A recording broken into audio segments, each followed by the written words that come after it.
It is indeed a pleasure to have this privilege to play here for you. We intend to give you a very fine program, so just settle back, relax, and enjoy the moment.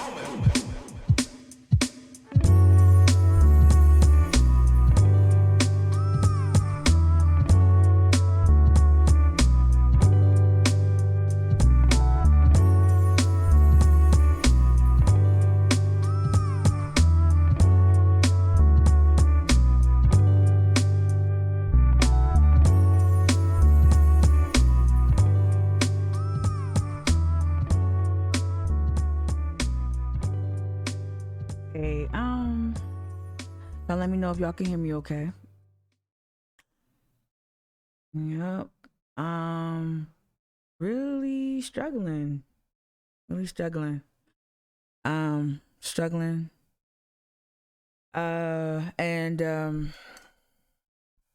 just want to say this. This is all I can say.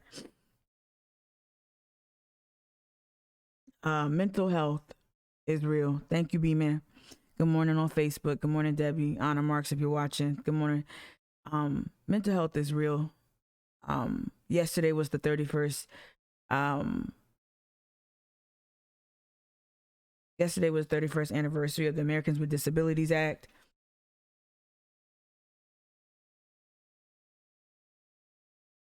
And the amount of violence, I think people suffering from disabilities,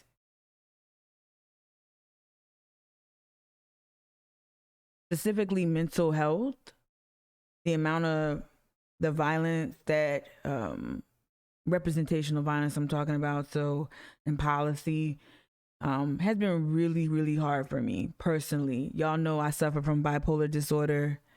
I have issues with anxiety, depressive moods and everything like that. And the irony is not lost on me that yesterday, Scarlett Wilson decided not to pursue justice, she decided not to hold two murderous sheriff's deputies accountable following the homicide of Jamal Sutherland. The irony of yesterday being the 31st anniversary of the Americans with Disabilities Act, the irony is not lost on me that, people with mental health are largely, they're criminalized, but they're also denied justice. They're also relegated to the scrap heap of whatever aspect of society, fill in the blank. And so today we're going to dedicate this live stream to the not so surprising, but immensely disappointing decision from the inept, the cold, callous, unqualified Scarlett Wilson, Ninth Circuit Solicitor Scarlett Wilson. We're going to talk about the decision. We're going to talk about the news coverage, both in print and television media here in the state. I want to say this. For those out here providing cover for Scarlett Wilson, for those who worked to get Scarlett Wilson elected, knowing that there was another alternative, and I'm including the attorneys for the Sutherland family, Mark Pepper and his flunkies. Brian Hicks in your cornball column yesterday. So whack. Shame on y'all. Y'all will forever go down in history as being people who are complicit in denying justice for yet another Black family whose child was suffering from mental health illness. Y'all denied justice to somebody who should have been in a hospital, who should have been under a doctor's care.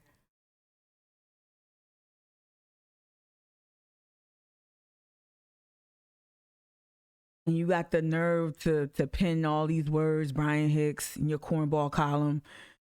You got to pen all these these pieces and your voices will ring out and you covered so much time on the television and we're supposed to lift you up on our fucking shoulders and parade you around for doing what? Just Charleston has this really uncanny way of denying Black people justice, and it's become so routine that nobody gives a fuck. Nobody with real power and privilege leverages that power and privilege. None of those big festivals, none of those big bands, none of those companies and boutiques.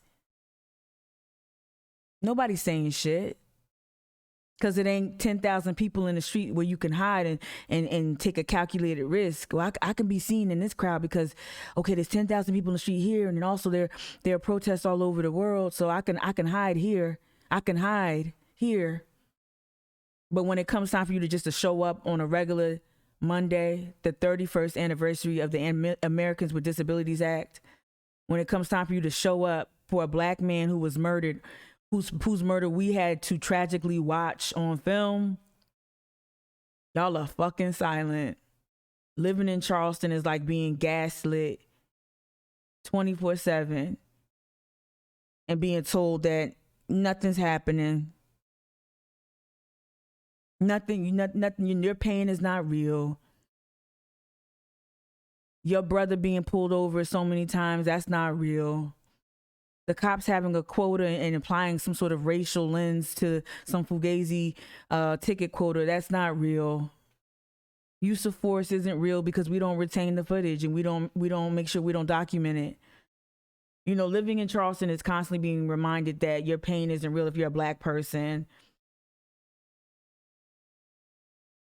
I tweeted about that, you know, on Sunday, about what passes for good work here, what passes for good philanthropy here, what passes for solid work here, and it's always bullshit. I'm denied access to things routinely, and this is not about me and a personal grievance, but it's amazing why I'm shunned for speaking truth to power and challenging certain systems, and yet you got whole ass institutions finding creative ways to commodify Black pain and trauma. You got a whole paper that just loves Black martyrdom, loves Black suffering.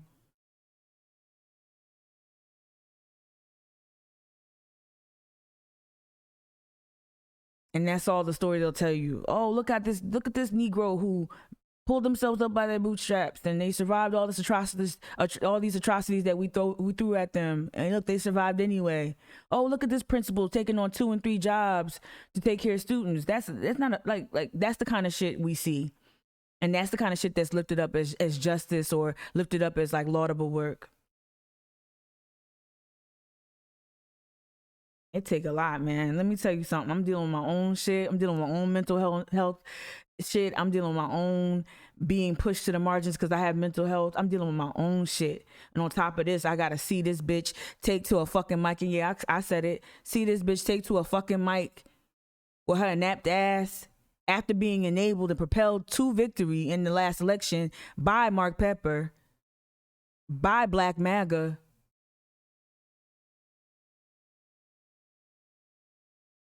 by white supremacists. I gotta see this bitch take to a mic and fumble over some fucking words and double speak and tell you, tell the Sutherland family I couldn't get to justice. I couldn't. You didn't even try. Scarlett. You didn't even fucking try. You said you couldn't prove it. Well, let the jury motherfucking prove it. You are feckless. You are woefully incompetent and incapable of doing your job. All you had to do was bring them charges. His death was ruled a homicide. If it's a homicide, somebody killed him. Period. But on the 31st anniversary of the Americans with Disabilities Act,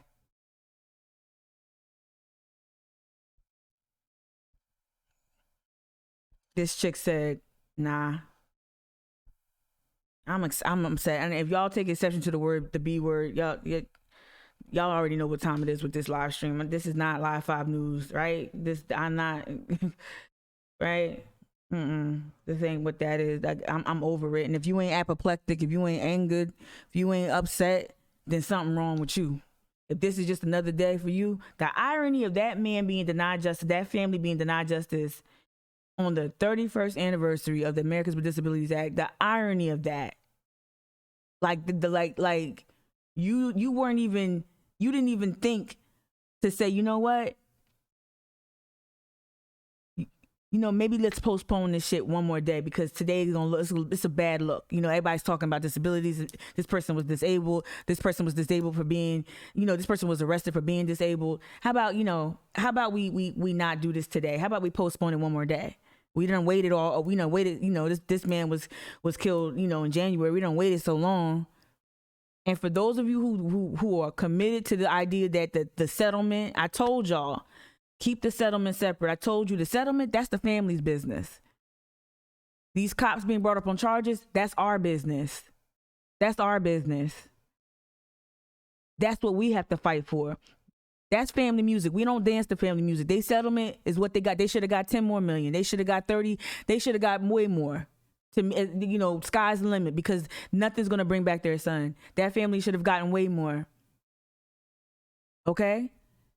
But when it comes to justice, this is what we should have been fixated on. So if you were pacified by the settlement, I don't know why. If your last name is not Sutherland and you not Ken, you shouldn't have been excited about the settlement. The settlement is them covering their behind. It's the least you could, the literal least you could do is cut a check. How are you going to prevent this from happening again? How are you going to prevent this from happening again, North Charleston PD? How are you going to prevent this from happening again? Alcan Detention Center. How are you going to prevent this from happening again? You do that by setting precedent. You do that by throwing the book at these cops and at these deputies that move with impunity. That's how you prevent it. That's one way to try to at least to prevent it. Bring the charges, Scarlett. Bring the charges, Scarlett.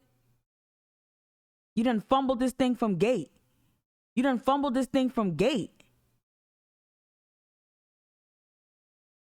Try to be slick and hide it. People found out. I'm hearing from Quadro. The first person I hear about this murder was from Quadro Campbell. Right? Then I do my digging. Nobody saying nothing. No one's lifting their voice. I know the whole like Charleston blue liberals. I know they wasn't gonna do shit, right? But nobody in power said anything. Then you drag your feet for over 6 months, right? Then you got Mark Pepper coming out to the press conferences, demonizing people protesting, the literal people trying to save the next black, brown, anybody, trying to save the next person from an extrajudicial killing at the hands of the police. You out here demonizing protesters and organizers and community builders. Mark Pepper, you up there trying to turn that family against the very people advocating for the family, causing harm. Behind you, Mark Pepper, you got your bagmen, your flunkies, and your cronies behind that family. You didn't even have the presence of mind to protect that family from that influence. So I knew what time it was with that. Oh, let's just throw any black person up behind us and show that we got the community behind us. Behind you was just bagmen and people who signed up to get Scarlett Wilson get her reelected. I know I'm bringing up stuff and it's delicate because the family, look, I'm just keeping it real.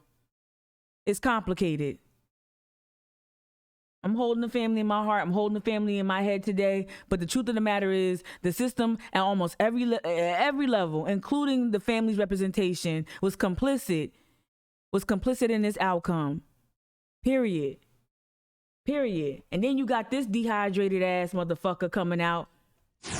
New tonight, the person who led the Charleston County Sheriff's Office for more than 30 years is responding to criticism that training practices and procedures instituted while he was sheriff are to blame for the death of a Charleston County inmate. L. Cannon says his department did much more. Who the fuck gives a fuck about what Al Cannon says? I'm not even playing that shit. Got this dehydrated ass white supremacist sympathizing motherfucker coming out.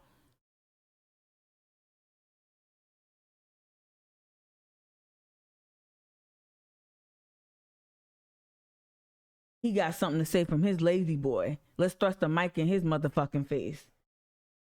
Let's listen to some black people. Let's listen to some black news coverage. Contextualize this, and then we're gonna bring it back to South Carolina. Let's listen to some black people talk about this shit. I'm cursing, but y'all got to deal with it. The Ninth Circuit now, the Ninth Circuit Solicitor in Charleston, South Carolina, has said that there will not be any charges against the 2 Charleston County jail deputies involved in the death of Jamal Sutherland. He was a 31-year-old black man who suffered from a mental... 31 years old. 31st anniversary of the Americans with Disabilities Act. Illness and died as Charleston County detention deputies attempted to forcibly remove him from his jail cell back in January. Now, officers repeatedly tased Sutherland and used pepper spray, eventually pulling him from his cell. In a press conference held earlier today, Jamal's mother spoke about the decision. Why is he dead? And the only person that's going to answer that for me is God. Paul, your reaction to the news that neither of the officers will face charges? I'm extremely disappointed, but it also, to me, stands as part of the reason why we can no longer continue to wait for these reforms. It's the rules themselves that have not been... Cover of I believe, the Sunday paper. Tim Scott, where's police reform? Isn't that a signature issue of yours? Tim Scott, what does reform look like? Who's calling Tim Scott's office other than Evelyn? Who's calling Tim Scott's office and holding him to account and challenging this? Who's challenging him when you see him in public? What member of the press corps is going to thrust the mic in his face and ask him about this instead? You know, who's going to do it instead of just accepting access to the next junket or event? Who's going to question people like Tim Scott about this outcome like this? I'm gonna say it again because I wanna annoy y'all. If this annoys you, then good. 31 years ago, they announced against the deputies that murdered Jamal Sutherland on the 31st anniversary of the Americans with Disabilities Act. Jamal Sutherland was essentially jailed for having mental health issues. He died at 31 years of age. Addressed in decades that opened the door to the subjective and intransigent decisions that create the race disparities for communities of color when encountering law enforcement. And so I'm really frustrated. We've talked about some of this before, about the 3 separate tracks of accountability that are criminal, civil, and administrative. And in this case in particular, we've seen the civil settlement, right, the $10 million settlement for his estate, and yet he's still dead. We have not seen new rules come into place in this jurisdiction that are going to speak to broader reforms and accountability that would have prevented that. And so that, to me, is what today's ruling and today's decisions about the criminal charges mean, that we need to shine the light on that we need to move forward. So instead of listening to dehydrated Al Cannon and his pleather lazy boy, instead of listening to him, let's reach out to people who can give us some added context. Let's listen to people who can give us some added context about what we just saw happen yesterday. You hear, did you, I'm just going to run it back. I'm going to run it back.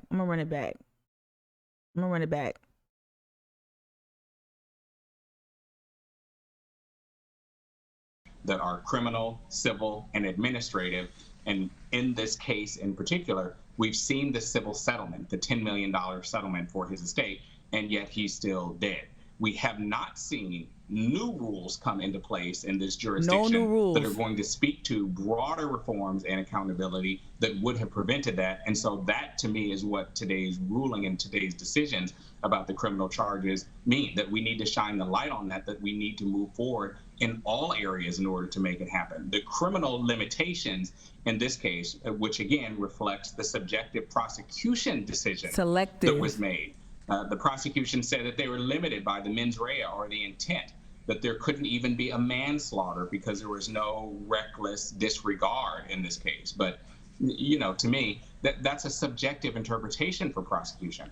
What about the reckless indifference here? Reckless indifference. What about the intent that's shown from the behavior that we saw on the video in and of itself to prove the intent?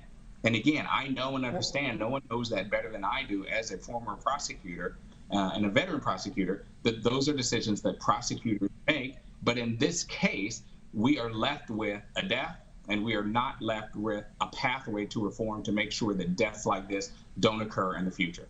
And I just want to say this. Also, right?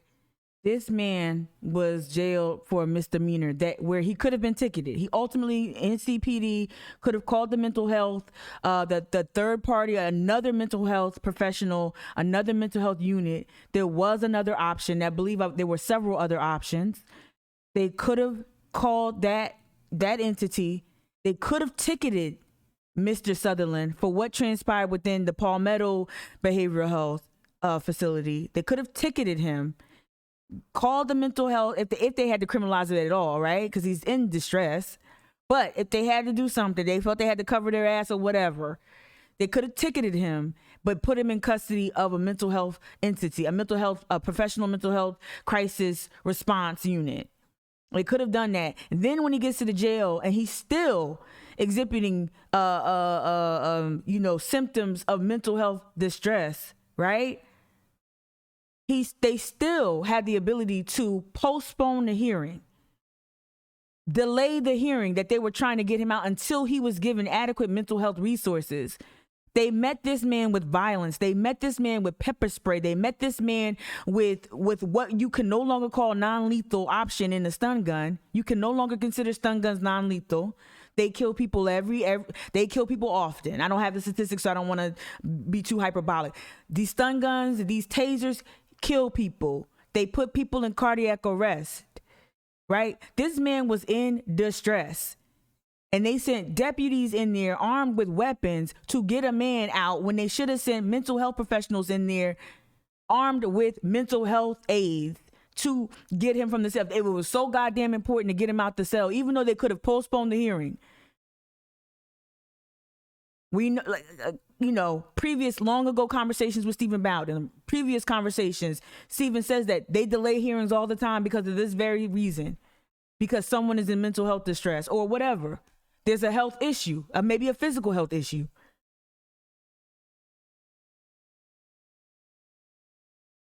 Problem. Well, Maria, the solicitor even admitted that error after error by officers led to Sutherland's death, including clear negligence by deputies. However, negligence. She says there was no criminal intent, and so she's unable to charge them. Your thoughts? So, although we may believe that the police reform is not moving forward enough, at the end of the day, all these laws are based on systemic racism, and that is the starting point. Until we change the actual laws on the books, make sure we give prosecutors the tools that they need to now hold officers as well as deputies accountable, we're going to have the same situation. It's my understanding that this young man was charged with a misdemeanor crime. That should not end with him losing his life. It's also my understanding that his family sought out help, and in addition, he was arrested at a mental health hospital. I mean, this is a miscarriage of justice. Everyone should be appalled, and I believe the laws on the books must be changed so that prosecutors are able and they're equipped to have accountability. So I want to go back, AJ, I want to go back and read your comment regarding Brian Hicks and his trash article that he published yesterday. And I'll pull that up. Let me see if I got that up. I'll pull that up, right? This trash ass article. Yeah, thank you, Jonic James, for putting in the chat about like not sugarcoating things. Yeah, we're past that. We're past that. I think we're really, really, really past that. The sugarcoating. All right. So this was Brian Hicks' feeble attempt to try to, get some clicks and to, I guess, appease that conservative, physical subscription base. That's typically who they write for at the Post and Courier. All right, Brian Hicks wrote this bullshit. Jamal, wait, did y'all see the I hate this thing. Did y'all see the Jesus?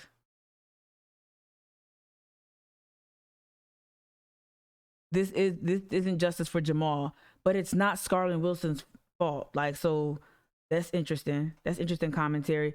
All right, Jamal Sutherland, let me read it over here. Jamal Sutherland did everything right. He was killed for it. There's more than enough blame to go around for Sutherland's January 5th death at the Charleston County Jail, minutes after deputies dragged him from his cell for a bond hearing. His mental health care providers took him off crucial medications. Okay, now you out of your depth. But let's go. Let's keep talking. Let me not think. Let me just read it. Mental health. His mental health care providers. Look at him scapegoating other people to lift up his white women will always be lifted up. It's just like, oh, save this white woman, save her, save her.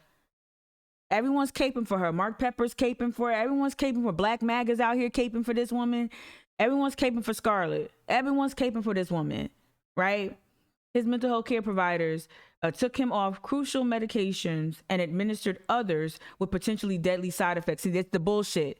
Now they're trying to be cute and not blame Jamal, but blame Jamal. You feel me? Right? You feel me? Now they're blaming the medication he was on. How about the medication he didn't get in the fucking jail? How about that? How about the medication he didn't get in the jail? But I can't, I'm sorry. I'm super upset. All right.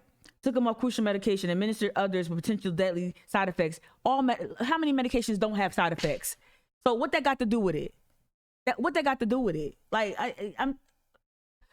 when he became agitated, they had him arrested on a misdemeanor assault charge. Healthcare workers, and now he's coming at the healthcare workers hard, which they do have blame. But let me just skip to the damn to what they saying about Wilson, because this is crazy. Outlining what the hell, we know that Palmetto's trash. We know that the NCPD, which should be implicated here. Let me see if he got enough smoke for North Charleston Police Department. He was arrested in jail, supervisor's jail. Oh, so you skip over NCPD, deliver him to a jail. You skip over that, right? Because somebody's in your ear, right? Because that's real convenient. You skip over that. On Monday, Solicitor Scarlett Wilson announced those. Let me try to. Okay. On Monday, Scarlett Wilson announced that those two deputies would not be charged in Sutherland's death. The family is despondent, and the community is angry, as they should be. I'm angry. This is a quote. I'm angry with her. Sutherland's mother, Amy Sutherland said on Monday, but it's not justified. She didn't write the laws. But it's not justified. She didn't write the laws. My son, he was lynched. The cold indifference of the state's mental health justice system, along with a series of fatal mistakes, killed Sutherland. But as his mother noted, look at him weaponizing Miss Amy Sutherland's words against. Like, look at him weaponizing it and using it to stave off any criticism of Scarlett Wilson, right? All right. So, oh shit. Sorry, y'all. Hold on. I'm talking so much. Hold up. Oh shit.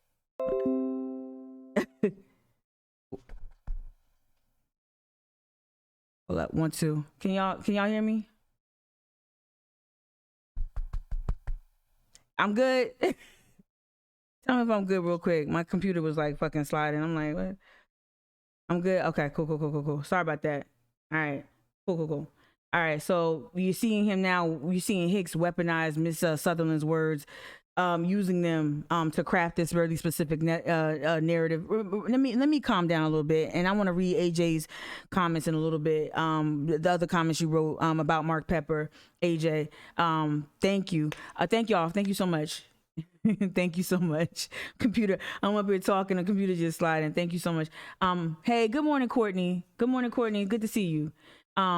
But you see a certain narrative being crafted. Let me calm down. There's a certain pathology that needs to be erected, right? This is what a press, like the Post and Courier is largely political, right? Any paper that chooses to wait 2 weeks to publish a story about a sitting city councilman's involvement in a Proud Boys rally, that's a political decision, right? We know that that's how they move, right?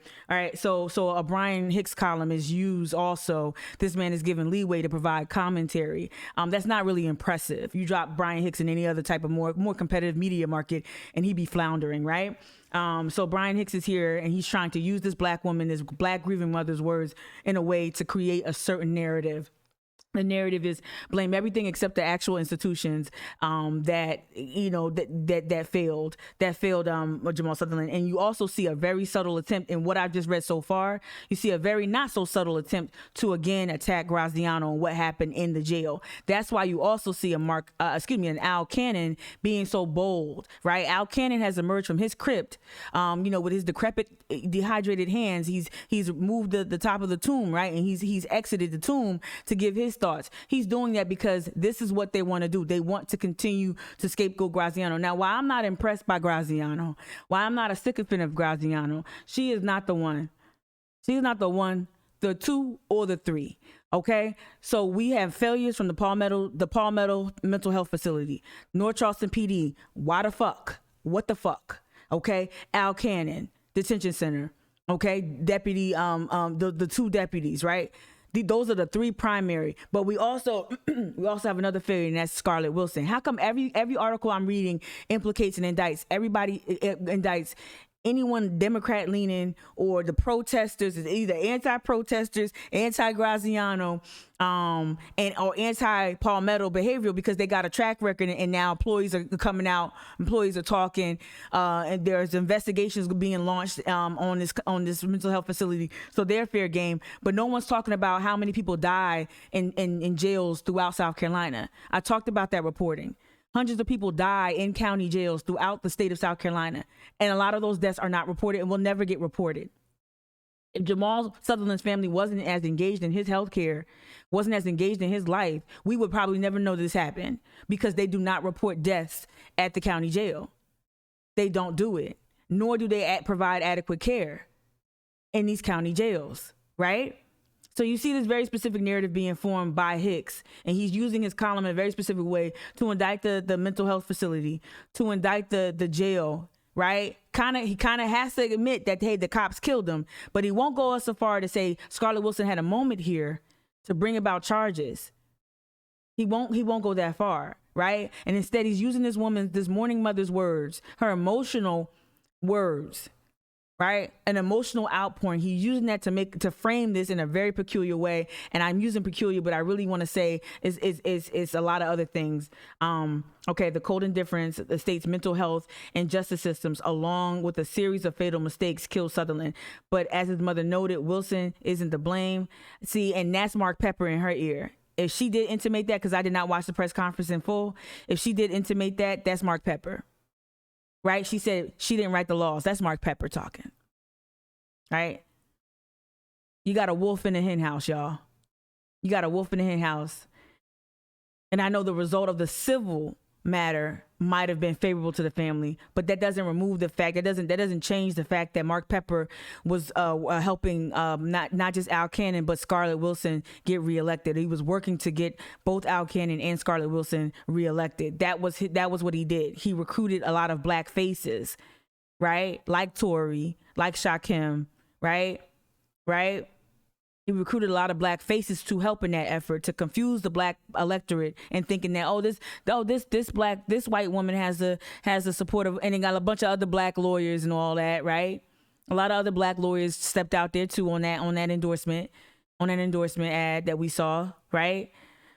So that's Mark Pepper talking. When you see that, she didn't write the laws, that's Mark Pepper telling her that.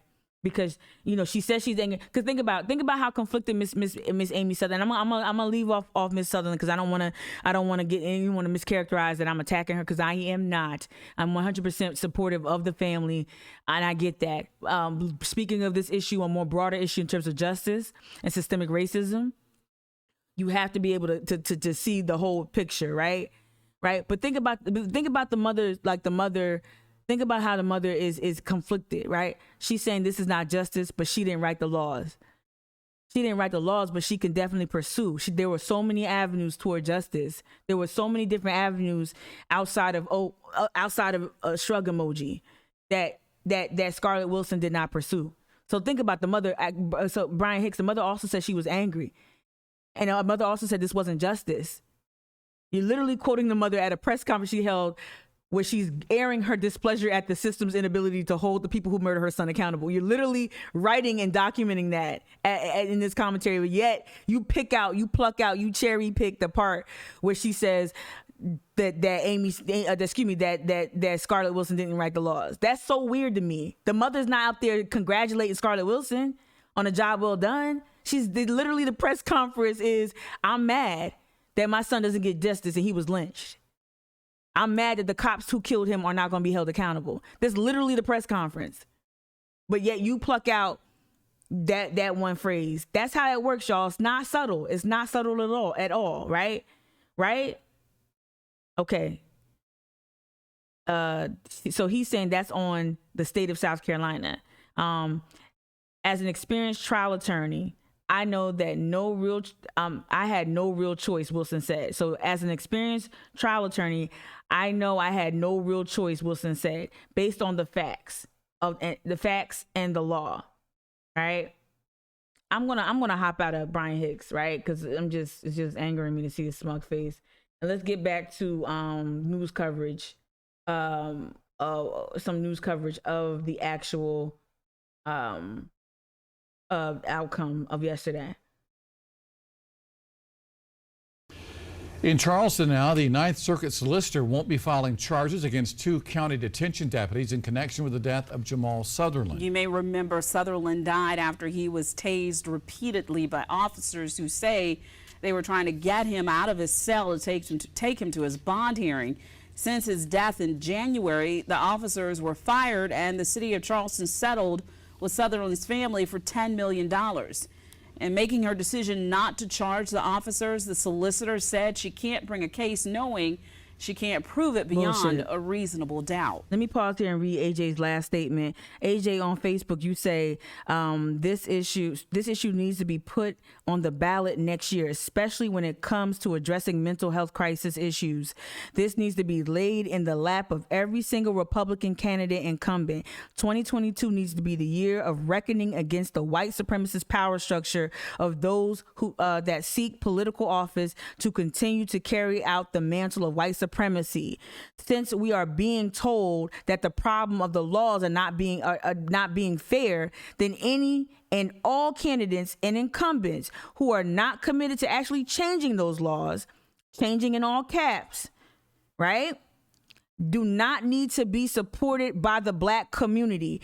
And any black gatekeepers and black political leaders who support those individuals who will not seek to create better laws need to be shunned publicly and ostracized by the black community. Black MAGA need to take his ass all the way over there with Corey and all the other white nationalists, all the other insurrectionists. That's where Black MAGA need to be going. Stop supporting these groups. Stop supporting Lewis and Shaquem and Tory. Stop it.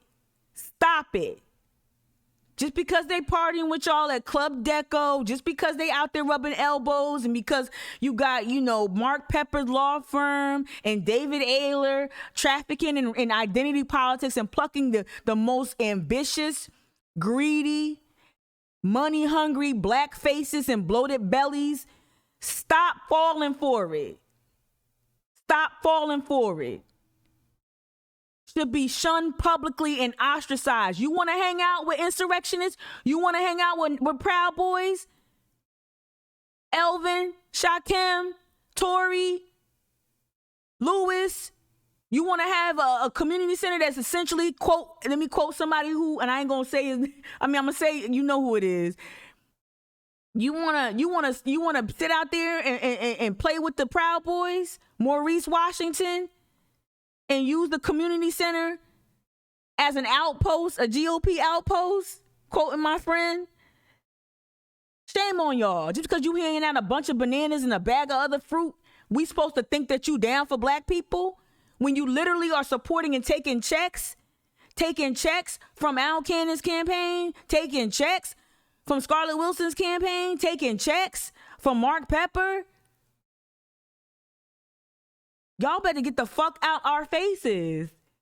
Cause y'all are just as bad as the Post and Curry, just as bad as any other enablers who are complicit in constructing this idea that, just get mad at the cop.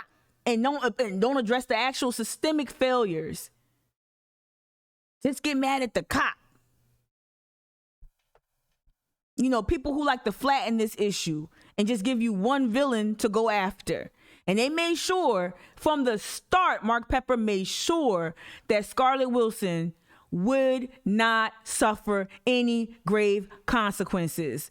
He made sure from day one to pit the community organizers against the Sutherland family. He made sure to have his bagmen and cronies behind him. Instead of having a real ass motherfucking lawyer who gives a fuck about black people, would have had every civil rights leader behind that family. But you knew the civil rights leaders would have held you accountable. You knew that. Instead, you had your bagmen wearing bad suits and bad bowler hats behind that family. You knew what you was doing, Mark Pepper. You knew what you was doing by putting them bagmen behind that family. You knew what you was doing. You didn't put an esteemed rep. You didn't call Kyline. You didn't call Nelson Rivers up, who was there. You didn't call any of the black civil rights. You didn't call Elder Johnson to flock the family. You called your bagmen who worked to get Scarlett Wilson reelected. You called the men on your payroll. You didn't even have I already said this. You didn't even have the presence of mind to have the Democrats who ran there to be a part of the situation, the elected officials, including Marvin Pendarvis. You didn't even have the fucking presence of mind to make sure that they are featured prominently behind this family. Just the bagmen. So from start, we knew that the narrative was going to be Scarlett Wilson is our angel, is our fragile white damsel in distress, and we got to protect her at all costs. You got Shaquem out here wearing a cape. You got Tory out here wearing a cape. You got everybody, all them bagmen wearing a cape for this woman, this damsel in distress.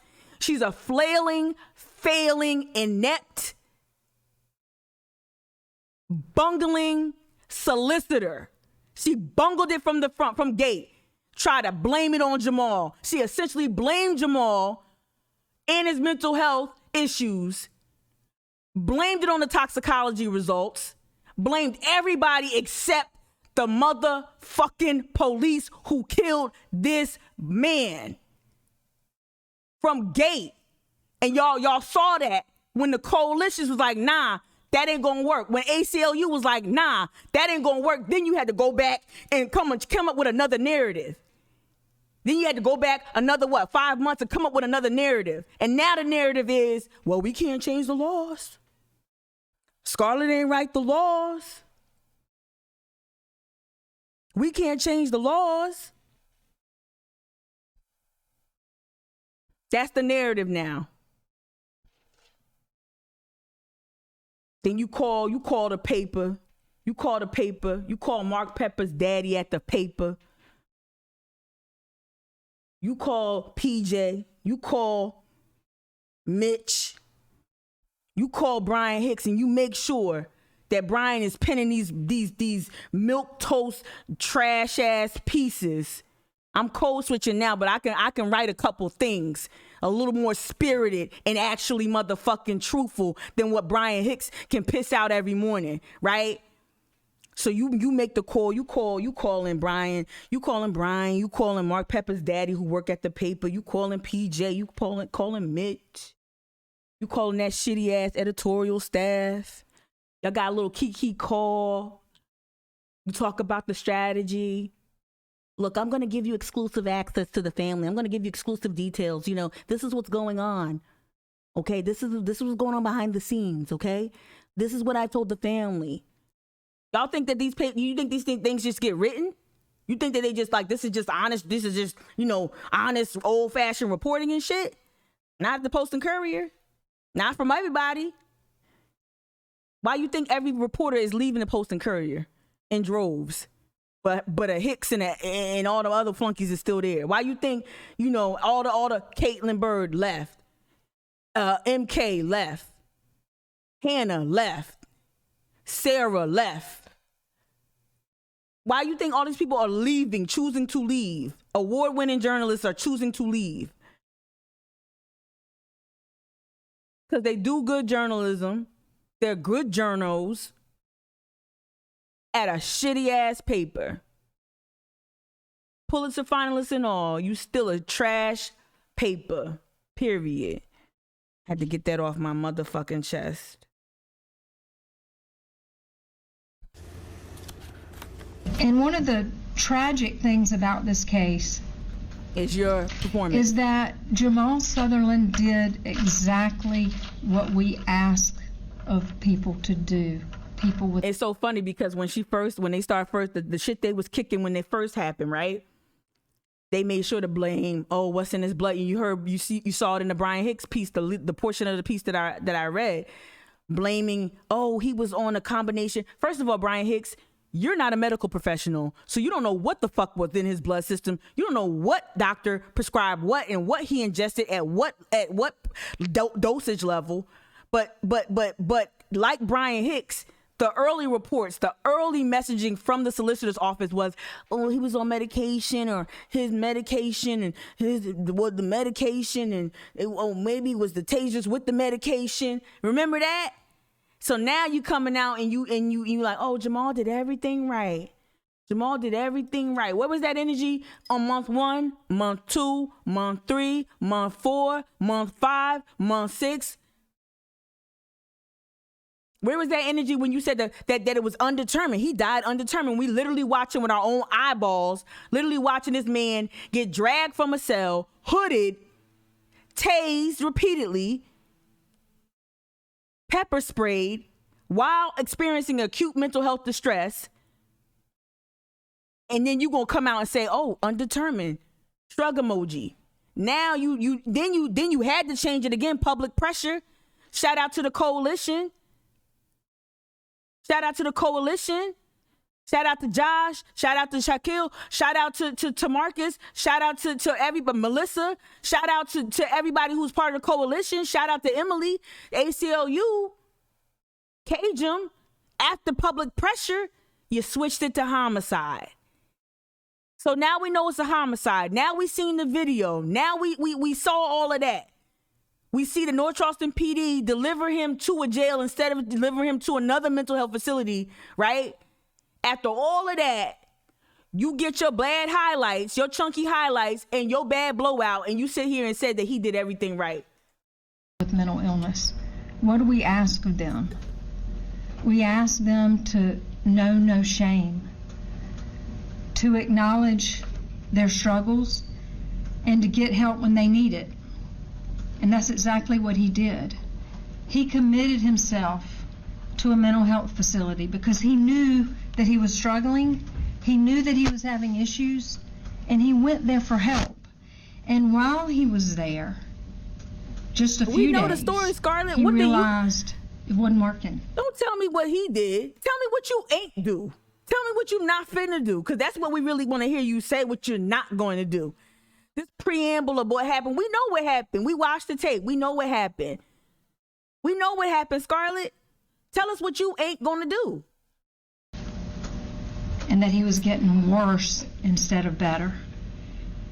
And it's so sad that the day before this happened, about 24 hours before he was killed, Jamal Sutherland tried to check himself out of that facility, saying that he was worse now than when he went in. Obviously, Sutherland's family not real happy with that decision today, but family members, including her mother, say she doesn't blame the solicitor. Take a listen. That is Mark Pepper talking. How you gonna be upset at the solicitor and then say, I love Miss, I don't know Miss Sutherland. I have a basic general love for her. She is going through so much. She has to process so much in public, in real time, with no real counsel behind her, right? Cause let me speak directly to the camera.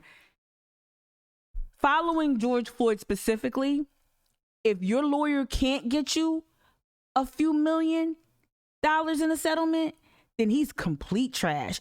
So to me, it's not really a big feat. It wasn't really a big feat for Mark Pepper to secure $10 million in a settlement. He didn't do nothing special, y'all. If you can't, after Walter Scott, after George Floyd, if you can't get millions of dollars as a lawyer, you probably should just be disbarred. So what I'm trying to say is that Mark Pepper got the family $10 million, but that's a layup.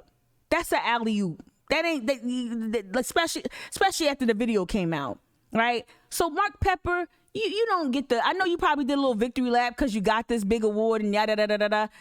But the fact that you are telling this family and feeding this family lies about Scarlett Wilson and what she can and can't do, what she should and shouldn't do, to me shows how duplicitous, how unworthy, how evil you are to double dip, to serve the family and to also serve your own interests. Because you got it right. Mark Pepper will be making sure that Scarlett Wilson gets reelected. You have marked this day, mark my word, you will see either behind the scenes or with no fucking self-awareness and no shame, you will see Mark Pepper or the Pepper Law Firm and all of the tools at their disposal, you will see them work actively to get Scarlett Wilson reelected. Mark my word. No matter how many times she failed this family from start to finish, mark my word. If it ain't the Pepper Law Firm, it's going to be some flunky or some crony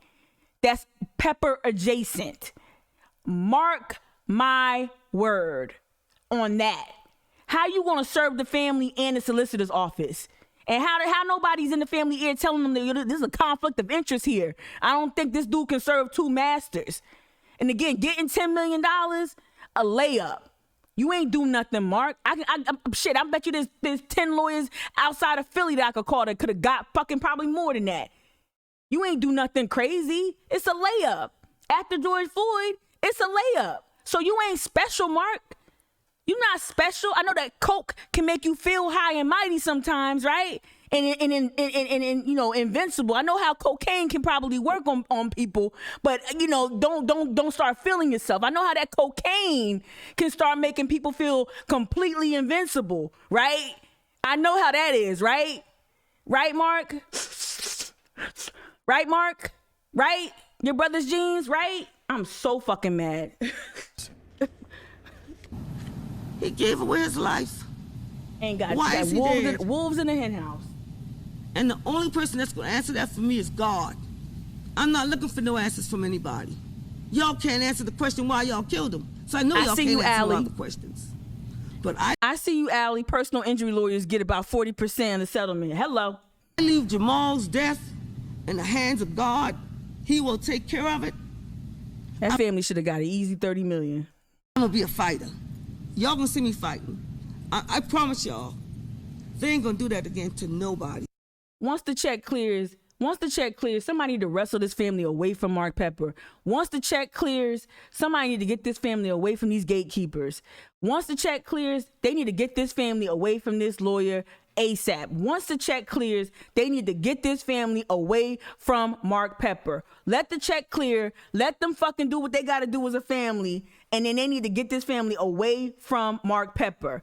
Period. Away from Mark Pepper. Somebody got to have some sort of care about this family to point out that this cokehead is undermining your interest while he's serving you. And he was only interested in getting that 40%. That's all he was interested in getting. Fernando, I'm gonna read your comment. I'm sorry y'all. I've been so mad and y'all been doing great in the comments. I appreciate you. Let me go. Okay, hold up. They denied. No, we're gonna allow Jessica's the auto mine. Fernando, you said, and he goes and donates money to Goose Creek Police Department on behalf of the family. Oh, what? So Mark Pepper went and donated money to the Goose Creek Police Department on behalf of the family. This is according to Fernando. Shout out Fernando on Facebook. Like, yeah, let's give them more money. Absolute trash. Thank you, Fernando.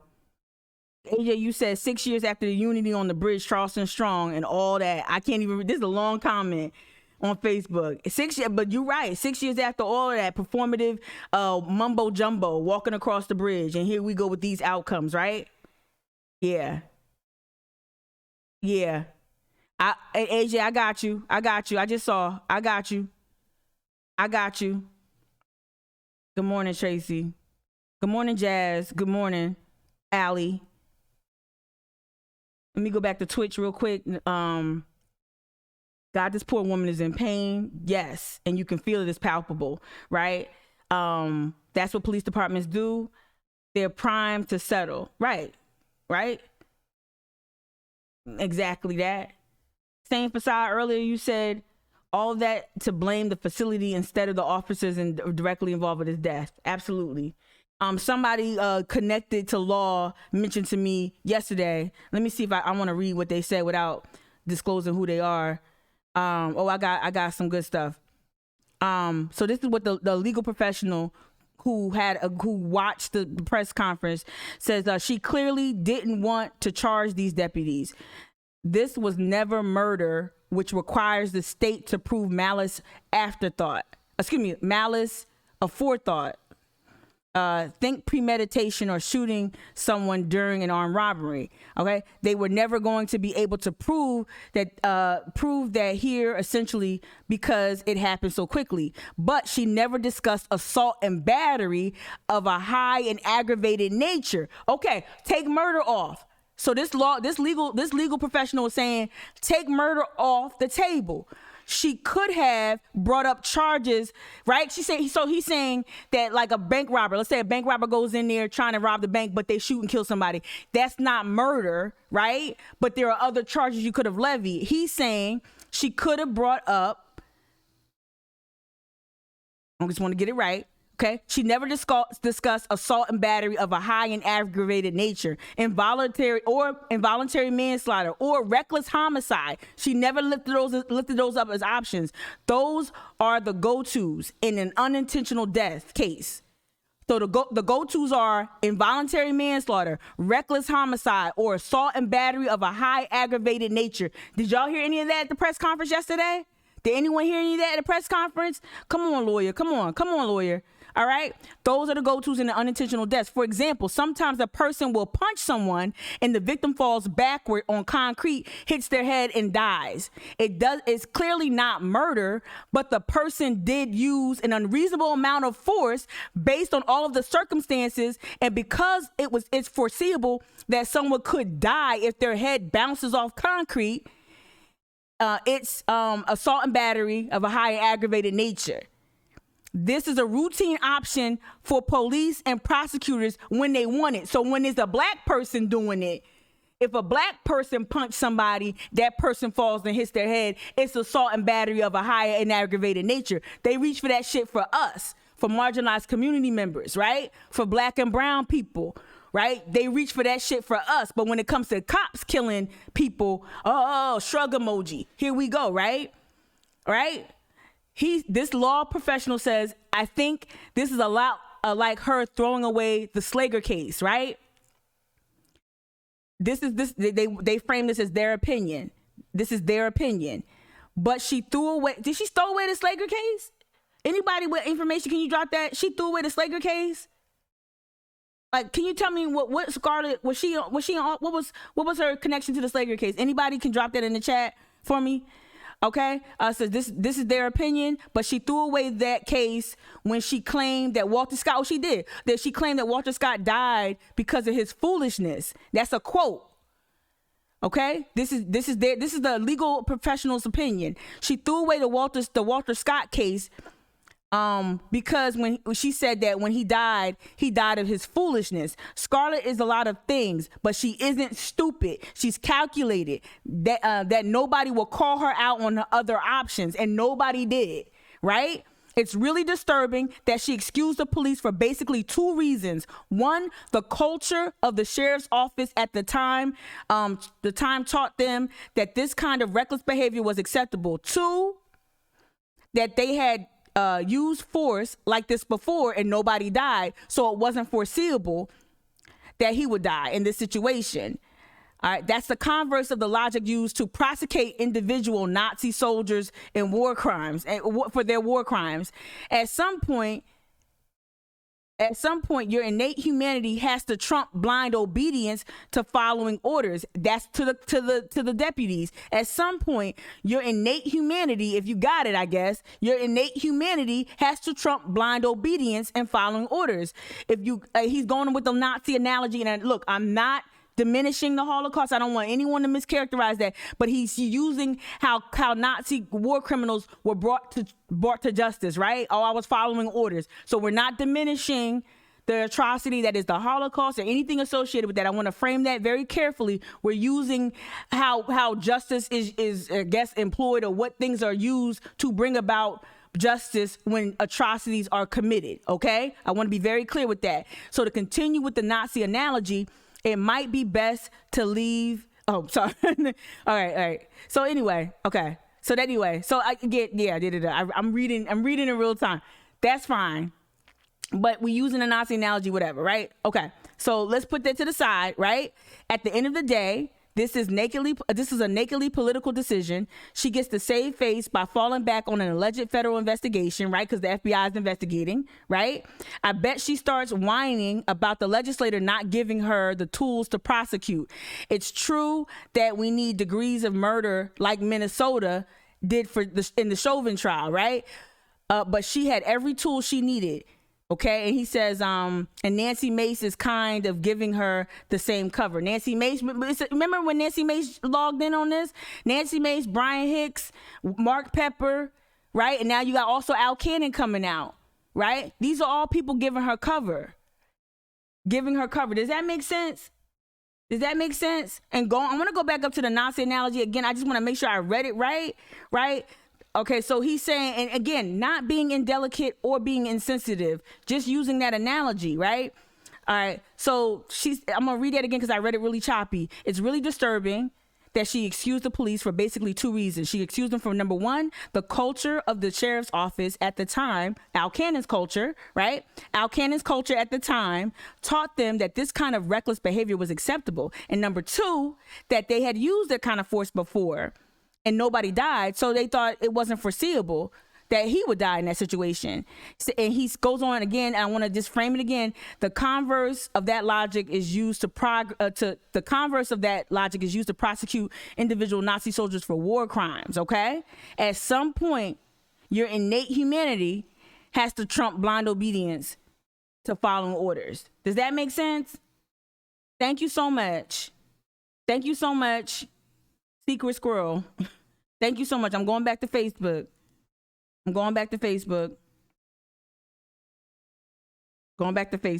right. If there's anything there, I don't know if anyone wrote anything recently, but she had options, y'all. Assault and battery of a high and aggravated nature. She had involuntary homicide. She had that. She had manslaughter. She didn't go for it. And is that true that she called Walter Scott foolish? That's crazy. Okay, how does that make sense? Anything, y'all let me know in the chat. Anything that I just read, does it resonate? Yeah, I see Ben Pogue called her out. We could have had Ben Pogue. Nobody supported Ben Pogue. Could have had Ben Pogue. I don't even know how to, I really, I'm over it. I'm not over it, but I'm over it. Jesus. We have much more on today's decision right now on our website. Simply go to Okay, let me see if there's any other there was some other context that I wanted to show that I didn't. I wanted to get to some of the coverage. The Brian Hicks piece really set me off. I wanted to pull up the front page of the Post and Courier. Well, let me start with the state newspaper. And y'all look how the difference in like coverage. I know a state newspaper is different, yada yada. This the state newspaper, the front page of today's paper, right? Front and center, right in the middle, right in the middle, right in the middle. No charges for the deputies involved in the Sutherland death. Right? Let's read a few paragraphs from the coverage from the state. This is shout out Caitlin Bird. Y'all know she left the Post and Courier, right? Caitlin Bird wrote this piece. All right, let me read a little bit of this. So Caitlin Bird works for the state paper, but she's based here in Charleston. Jail deputies who repeatedly fired their tasers at a mentally ill black man shortly before he died inside Al Cannon Detention Center will not face criminal charges. Let's read that again from the top. Jail deputies who repeatedly fired their tasers at a mentally ill black man shortly before he died inside Al Cannon Detention Center will not face criminal charges, Ninth Circuit Solicitor Scarlett Wilson announced Monday. Sutherland, 31, died the morning of January 5th after 2 Charleston County Sheriff's deputies forcibly removed him from his cell for a scheduled bond hearing. Sutherland, who had been transferred to the night before. I guess that's a typo. I know I read choppy, but it looks like who had been transferred to the night before from a mental health facility where he was seeking help, was facing a misdemeanor charge connected to a fight at the Palmetto Low Country Behavioral Health. And what I want to do now is I want to back out of this. Shout out to whoever that was. I want to back out of this. I want to bring up the front page of the Post and Courier. So this happened in Charleston County. This happened in Charleston. Charleston County Solicitor's Office is downtown on the peninsula. They put the story up top here. This is written by Steve Garrison, okay, Ricky Dennis, Adam Parker, and Thomas Novelli. Look at the front page. You know how they do. They put the animal preservation shit big and bold, right? Not that you don't want to scare the tourists who are in the hotels reading the paper in the morning, right? So let's read the beginning. Let's compare. Ninth Circuit Solicitor Scarlett Wilson has determined her office would not charge 2 Charleston County jail deputies involved in the death earlier this year of Jamal Sutherland. Let's read that again. Let's. I know this, y'all. I need y'all to read the news with open eyes. I need you to read the news with open eyes, okay? So Caitlin Bird chose this route, and her editors chose this route. Jail deputies who repeatedly fired their tasers at a mentally ill black man shortly before he died inside the Al Cannon Detention Center will not face criminal charges, Ninth Circuit Solicitor Scarlett Wilson announced Monday. Let's go back to the Post and Courier. Post and Courier starts off with Ninth Circuit Solicitor Scarlett Wilson has determined her office would not charge 2 Charleston County jail deputies involved in the death earlier this year of Jamal Sutherland. Sutherland, a 31-year-old mentally ill. Let me blow it up so I can read it here. Sutherland, a mentally ill black man, died as Charleston County detention deputies Brian Hall and Lindsay Fickett forcibly removed him from his jail cell on January 5th for a bond hearing. Hall and Fickett used pepper spray, tasers, and physical force to eventually pull him out of the cell to attend the hearing. He died following the officer's struggle. He died following the officer's struggle with the dying man. That's kind of redundant. I don't know how that was. He died following the officer's struggle with the dying man. Okay. Y'all see those deliberate paths? Y'all see those different ways that they characterize that? Y'all see that? What's up, Samuel Bellamy? Watered down description for sure. Let me reduce this. I wanna let me see if I can find it. Y'all gonna forgive me. I might have to go back to the Post and Courier instead of using my library card. Mika Gadsden, Scapegoat. I want to go back to my editorial, my commentary. Shout out Jessica for helping me edit this. Right, so I wrote this back in May 27th. Right, my commentary was don't make Graziano a scapegoat. Let's ignore that for a second and go into what I researched before I wrote this commentary. Right. All right, I'm gonna read it again because I want y'all to understand what wasn't cited to me enough yesterday. Okay, local activists have been. Let me blow it one more time. Boom. All right, local activists have been calling for justice and the release of more information since January regarding the tragic death of Jamal Sutherland at the Al Cannon Detention Center, but only recently have notable elected officials decided to weigh in. The emphasis is on weigh. All right, these heavy-handed attempts to control the narrative have garnered the attention of both local and national media, as highly visible figures have attempted to narrow an issue as broad as the chasm of disparity that created the conditions that ultimately ended Mr. Sutherland's life. A bitch can write. With a good editor, I can write. North Charleston Mayor Keith Summey, U.S. Rep Nancy Mace, and an assortment of GOP operatives have made a concerted effort to heap the blame for Mr. Sutherland's death on the newly elected Sheriff Graziano, leading to a singular erroneous demand to fire Graziano. This attempt to politicize the senseless death of a man who was in clear need of medical attention while in the grips of an acute mental health crisis is stomach churning. The oversimplification, the oversimplification of a complex systemic problem not only awards Sheriff Graziano detractors with a prime political opportunity to recapture the seat lost in the last election, it also causes significant harm by shifting the public's focus away from the system and its many failures, right? It's difficult to enumerate the many times Mr. Sutherland was denied appropriate resources once he was taken from the Palmetto Low Country Behavioral Health by North Charleston Police to the Charleston County Jail, being removed from a healthcare facility while in distress and placed in the custody of law enforcement speaks to the inadequacy of the care he received. Okay, I go on to say Mr. Sutherland's fate was all but sealed once they placed him in handcuffs. The statistics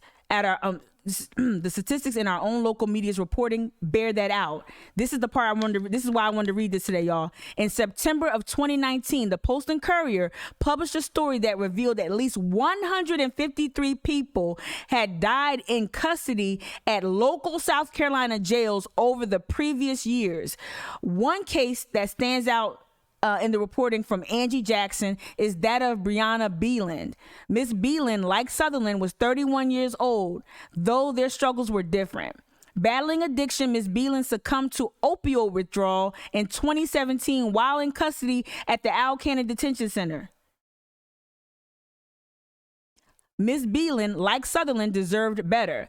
They deserved compassionate medical care. Attempting to scapegoat one elected official who deserves her fair share of accountability is craven and irresponsible. We must resist the urge to seek out convenient partisan answers to a problem whose resolution cannot and will not be found at the ballot box come election time. Okay? That's what I wrote. So why it was important to read that today? Because we need to look at the system of failure. Since the Crypt Keeper wants to take his dehydrated ass, out of his fucking tomb and come and tell you they follow protocols and procedures. Motherfucker, sit the fuck down, because you've been killing people and not reporting it for years. Because you still got to account for this young girl, Miss Beeland, who was begging, according to Angie's reporting, she was begging for medical attention. She was on the phone with family and friends saying, I need help. She was going through opioid withdrawal. Okay? Brianna was going through opioid withdrawal. She was begging. Go find the story. Use your library card. Find Angie Jackson's story from 2019 about how Brianna died in 2017 at Al Cannon. And then find all the other deaths. And find out all the other families who say, yeah, my dad died in the jail, then it wasn't reported or recorded. Right? This is the culture at Al Cannon that needs to be indicted. that no one wants to say anything since the Crypt Keeper wants to come out here and take some kind of weird, oddly timed fucking victory lap.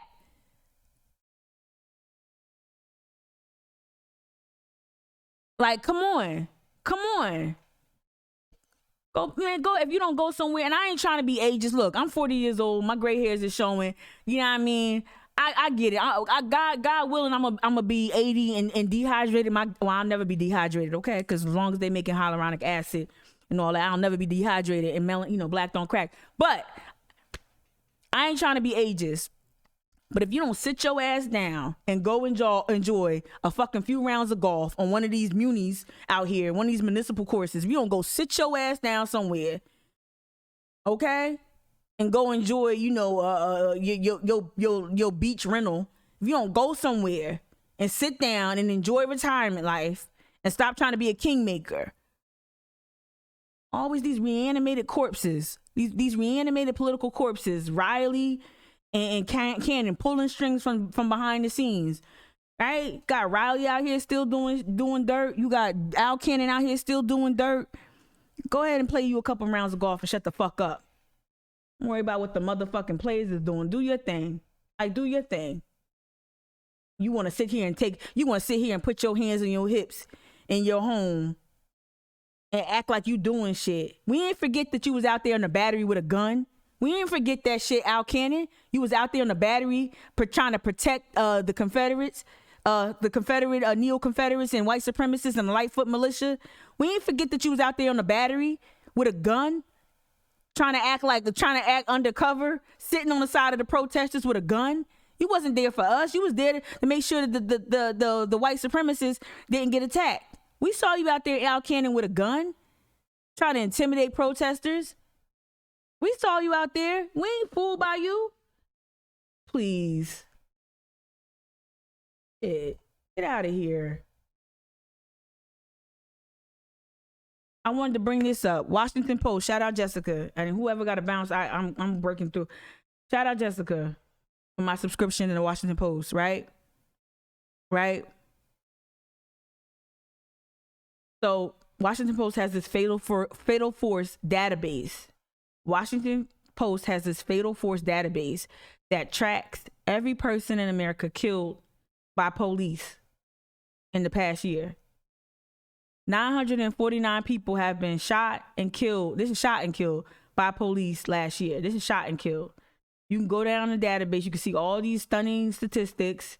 How we're on pace to just like break records and shit, right?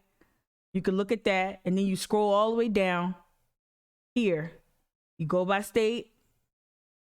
Oh, excuse me. You go by state. We're going to go to South Cac. And we're going to go by race. Now, you see right here, if you can see it, if you can make it out, 61 people compared to 29. Now, when you just you think about the population size, that's wild, right? So, there's more white folk in South Carolina than black folk, right? But let's go to black. It's a shot and killed, right? So I just did that. I didn't do year. And here you go. So as recent as June 23rd, an Earl Fitzgerald Hunter, don't know the details. They say he was armed, but they all are armed, right? Right? They can make sure those 2 kids in Florida get apprehended without dying. And they had AKs and shit. They had multiple AKs in the arsenal, and they were shooting at the cops. They can make sure them 2 kids in Florida get apprehended. They can make sure a lot of people get apprehended. They can make sure Dylan Roof is apprehended, who was armed, who had just murdered 9 people. They can make sure Dylan Roof is apprehended without getting killed. And he definitely had a gun. Right? But they can't make sure black people is apprehended if they have a weapon, because they like to plant shit. Walter Scott, they like to plant shit next to bodies. Walter Scott, right? If y'all are believing the police that they were, come to my DM so I can give you a little lecture. The last one before Earl. So Earl, let me go back to Earl. I don't want to gloss over that. Earl, 40-year-old black man, armed with the gun, they say, was shot on June 23rd, 2021 in a house in Greenville, South Carolina. No body cam footage. Let me go. That's the other thing about this database I like. No body cam released, right? Undetermined if he was fleeing. Not known if it was in mental health there, right? And then they give you the link to the news outlet that reported it. right? Suspect shot and killed by deputies serving a warrant. This was published on June 24th. I'm not going to watch this, though. I'm not going to watch that, okay? Then the last one we noticed, this is Jason Cooper, 28-year-old black man. Y'all still ain't saying his name. 21-year-old black man, armed with a gun, right? Right? Now, they did release some edited, redacted, narrated bullshit.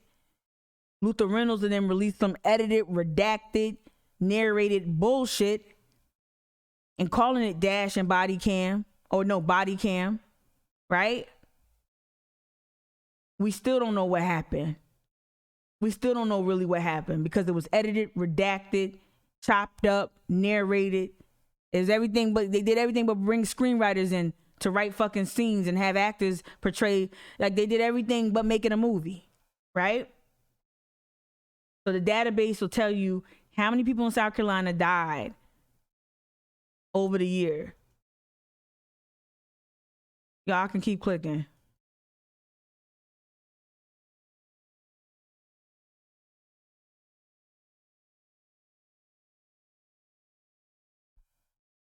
All right.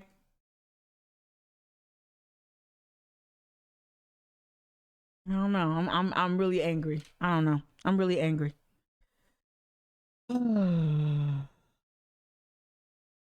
Nelson Nicole, did you talking about Jason Cooper about assault? I want to make this abundantly clear because this is the thing where people get a little kind of like, and I'm not saying that Nelson Nicole, you're saying this, but I don't like, so if someone has committed a crime, if someone harmed children, harmed women, harmed anyone, broke into something, I have the reasonable expectation that the police will respond and likely apprehend that person. Whether you assault somebody, whatever crime you commit, your outcome, the outcome shouldn't be your death. So I can hold the person, Jason Cooper, accountable for what he may have done, for who he may have victimized. I can hold him accountable and also expect for him to be afforded due process, right? If we've got these systems in place to hold people accountable, why don't we use them? Why aren't they extended to black people? If you can apprehend an armed Dylan Roof, to your question, if you're asking about, I don't know if you said I don't know if you're talking about Dylan Roof. I don't know. I'm just assuming. But for those who are struggling with, well, Jason Cooper did bad things. For those who don't get that doing bad things shouldn't result in the death penalty at the hands of the police, y'all got to really get past that.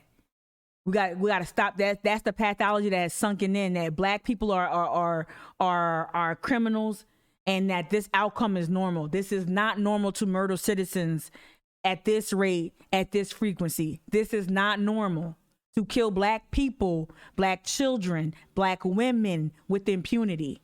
No matter what crime they may have committed. Walter Scott had warrants. So what? Be a better cop. Work on your motherfucking burst. Fucking run after him. Be faster. I don't know. Apprehend him like better. I'm being silly, but not really. But like okay. Okay. We grew up with the show Cops. Cops was really famous, right? I said this before. How does Cops open up? How does Cops open up? People running. Nobody wants to be arrested. You know what I'm saying? I'm not being funny though. I'm not being funny. I'm not making light of this. But we grew up with all these police procedurals, all this propaganda in the form of entertainment, right? We grew up with this. Let's see if this gives you the opening. I just want the opening. We grew up with this bullshit, right? The good guys struggling to apprehend. Keep your hands on the car. I'm doing my job. All right, wow.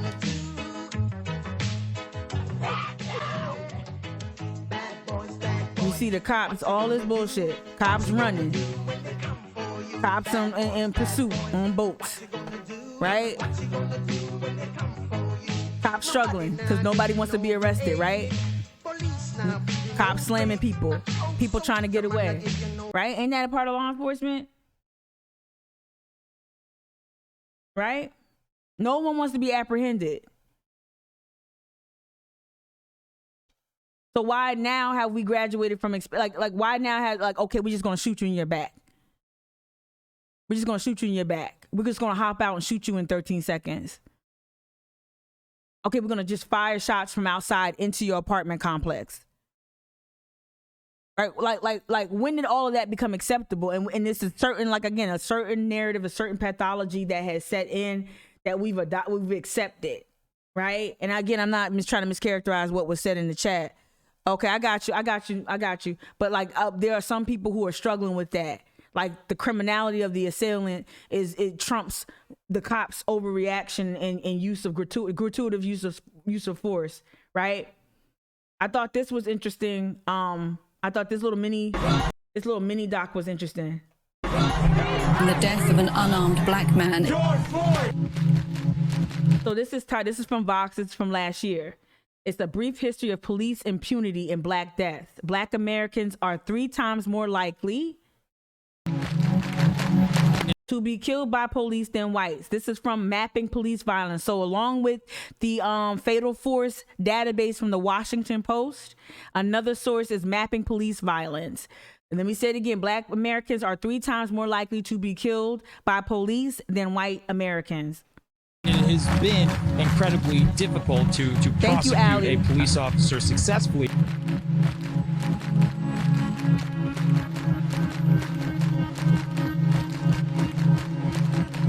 I'm here because I'm sick and tired of seeing black men and women be killed. And thank you, Greta. Thank you, Nelson Nicole, for clarifying. I got you. I wasn't coming at you. Yeah. I wasn't coming at you. I just was making sure. So thank you for clarifying, Nelson Nicole. Thank you, Greta. It don't come up in real time, so I didn't see it. Now this is the quote. This is the quote from the Martin Luther King rally. This is the quote that they don't trot this shit out. They don't trot out a couple of really bomb ass quotes from Martin Luther King, right? They don't trot this quote out. This the quote right here. We lean on. Before I say that though, I see you know Nicole on Twitch. You were saying that the cops in Britain don't even carry guns. I've said this in a previous Twitch that cops in Europe are trained to not shoot at center mass, right? That's an American thing, right? So there are other police departments in other parts of the world that are trained to shoot other, I guess, your limbs and shit, right? And not shoot at center mass. That's real. Justin, you say on Twitch, the cops' observation is a great, right? Like, I don't know if, and I'm trying not to be sloppy, but like when you watch cops, right? I grew up thinking that cops chase people, not, they chase them. That's an expectation. It's a part of the job. People don't want to be arrested. People resist arrest a lot. So the fact that people resist being hauled off the court or resist being apprehended by the police is a function of the job. It's something that cops have to think about. So now they've graduated to, well, we're just gonna shoot you. We're just gonna shoot you. Right? It's crazy. It's crazy. You better work on your motherfucking burst. Y'all better start recruiting track and field stars. If y'all can't do y'all job without a fucking gun. Back to my point. This MLK piece is important. This is important. We can never be satisfied as long as the Negro is the victim of the unspeakable horrors of police brutality. They don't talk about that, right? March on Washington, they like talking about skin, creed, character, our children, free at last, free at last. They love that part, right? We can never be satisfied as long as the Negro is the victim of the unspeakable horrors of police brutality. Jonathan Ferrell was unarmed when he died. just a month shy of his 25th birthday. Now that officer, Randall Carrick, is charged with voluntary manslaughter. A mistrial was declared in the case of a white police officer who shot and killed an unarmed Look at the police charge rate. There were protests outside the court after the mistrial was announced Friday. Don't shoot! This is just a year retrospect from last year. Death of Eric Garner of a heart attack on Thursday. The father of 6 can be heard on the tape saying repeatedly, I can't breathe! I can't breathe! There needs to be prosecution. That's what this is all about. Many people simply cannot understand why the grand jury did not indict when they could actually see video of what went down between that New York police officer and Eric Garner. Michael Brown, an unarmed 18-year-old, was shot and killed during a struggle with a Ferguson police officer. Officer Darren Wilson will not be indicted. It's the feeling among many of these people that black lives don't matter. Not one reason did this grand jury find to indict him. I ask a question. Yes. How can we be promised that this injustice will happen again to another black kid in another state tomorrow? How can we assure our kids that they're safe out on the street with your officers? That's my question. That's what I want to know. I have a black child. Chicago police officer Jason Van Dyke shot and killed 17-year-old Laquan McDonald. For the first time in 35 years, a Chicago police officer is charged with first-degree murder. First time in 35 years. That officer found guilty of second-degree murder. Very unusual, very important one. It just goes to show you how serious that I am about my life and all these other lives that are out here that are scared of the police.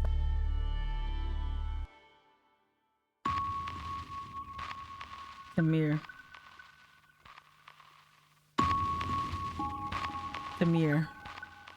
An officer shot and killed 12-year-old Tamir Rice on Sunday. Tamir Rice was playing with a pellet gun when officers arrived, and one of them opened fire within 2 seconds. 2 seconds. Grand jury decided not to indict the 2 officers who shot and killed 12-year-old Tamir Rice. No indictment. Cleveland's prosecutor calls it a tragedy, but not a crime. Doesn't even warrant a trial. That, in my mind, is unacceptable. Think of the death of Freddie Gray. All lives matters, but you got to think about who dying out here. I don't know about that all lives matter piece. But here, let me read Allie from Facebook, right, in reference to the cops, right? Law and Order, the show Law and Order, or I think you're talking about that. Let me see. Yeah, we grew up with like the prosecutors are the savior. When you watch these police procedurals, Law and Order and whatnot, and all that, Mariska Hargitay and all that other stuff, that prosecutors are painted as the saviors, while villainizing, Allie goes on to say, while villainizing public defenders and defense attorneys for defending the accused, even though that's their right, is to have a defense, right? Thank you, Allie, for lifting that up, right? Prosecutors in Baltimore dropped all remaining charges against 3 police officers in the Freddie Gray case. Samuel DuBose was shot in the head Sunday after being pulled over for a missing license plate. Officer Raymond Tensing has now been charged with murder and voluntary manslaughter. Imagine losing your life because you got bad plates, or your registration or your car didn't pass inspection. You got an old inspection sticker. Imagine losing your life behind some bullshit, a traffic stop. The reason why Tensing is being charged is because there was a body cam. Yes. Now those charges have been dismissed. Charges dismissed. We will never get a conviction in this case. Sound familiar? Sound familiar? Fake grief. Feigning grief. Sound familiar? Let's rewind this one case. DuBose was shot in the head Sunday after being pulled over for a missing license plate. Officer Raymond Tensing has now been charged with murder and voluntary manslaughter. The only reason why Tensing is being charged is because there was a body cam. Yes. Now those charges have been dismissed. Black Lives Matter. We will never get a conviction in this case. Sound familiar? Shut up. The death of Alton Sterling, African-American man killed by police in Louisiana. The Louisiana Department of Justice cannot proceed with a prosecution. Sound familiar?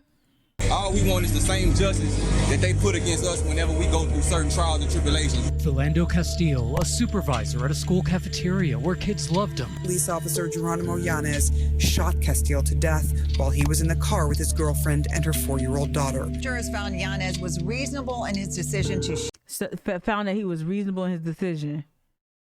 Killed this man in front of a child. Man told you, I'm reaching for, you told him to pull out his license or the ID. He tells you that he does have a weapon. Shoot and kill Philando Castile during a traffic stop last July. Under the circumstances, just because he was a police officer, that makes it okay. I think the past 2 shootings with Alton and Philando have really sparked something. There's people being murdered unjustly and not being held accountable. Cops are getting paid leave for killing people. Former fans burning his number 7 jersey. I hope you get cut. 40-year-old Terrence Crutcher was killed on Friday when local officers responded to a call of a... It broke my heart because Terrence Crutcher has a twin sister who's an amazing voice against police violence. Now, Terrence Crutcher has a twin sister. My twin brother's name is Terrence, spelled the same way, which is very rare. 1 R, no A. This man, it really like I'm trying not to get emotional. My brother's safe and fine, but my brother's also been a victim of police harassment here in South Carolina and in the Chicago area. And like to just think about like my brother would tell me when he graduated, when he moved to Chicago, he would tell me he couldn't leave his, like one time he left his wallet at home on his way to work, and how he had to be late to work. He had to be late to work to go all the way back because he can't afford to get stopped without a wallet in Chicago. And like you kind of hold your breath, knowing the work he does, knowing the community he serves. You know how many times I've left my wallet at home, my purse, and I know that I'm a black woman, I could still get, but black men we know disproportionately die. You know how many times I've left my purse, my knapsack, whatever, my bag at home, and just went the hell to work. All I had was my phone, because you can use your phone to get money out the bank. You don't need, you can order food off the internet and shit. Like I never had to think about that until he had said me, like, I had to go home. I can't get caught without my wallet. I can't get caught without identification to prove that I own this car, to prove I am who I say I am. And this shit, right? I don't know why. It's just my brother's safe. He's fine. He's still corny. He's still real skinny. He's still racing his daughters and beating them in a foot race, But it just, Terrence Crutcher, his sister, his death, him being a twin, it really fucked with me a little bit. Stalled vehicle in the middle of the road. 12 jurors found TPD officer Betty Shelby not guilty of manslaughter in the shooting of Terrence Crutcher. The facts were there. That's his twin sister. All the elements of manslaughter was there. The death of 22-year-old Stephon Clark sparked nationwide protests. Clark was hit 20 times. He was in his grandparents' backyard at the time. This is what we have to do to not only this young man, but those who are going to come behind him. Police officers will not face charges saying they did not break any laws when they shot Stephon Clark in his grandparents' backyard. And the same cop who killed him is back on the streets patrolling other communities, running through other people's backyards. I'm uneasy with that. Anger overnight over the shooting death of 26-year-old Botham Jean in his own apartment. Former Dallas police officer Amber Geiger is waking up this morning behind bars. She was found guilty yesterday of murder. Like the Botham Jean, like in his own apartment, eating ice cream. I think eating ice cream in his own apartment. Her neighbor in his own home. Tatiana is her name, and everyone is seeing that name on in her own home with her nephew playing video games in her own home. Social media, there she is. She was up playing video games with her nephew when she was shot and killed by former Fort Worth police officer Aaron Dean. The Fort Worth police officer who shot at Tatiana Jefferson in her own home has been formally charged with murder.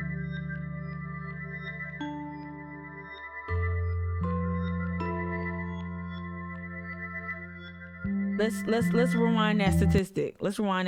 Again, this is from last year. They did a really kind of quick retrospect. Let's look at the statistic. Thank y'all for showing me love. I can't read it right now because I start crying again. Out of the 1,944 police killings of Black people from 2013 to 2019,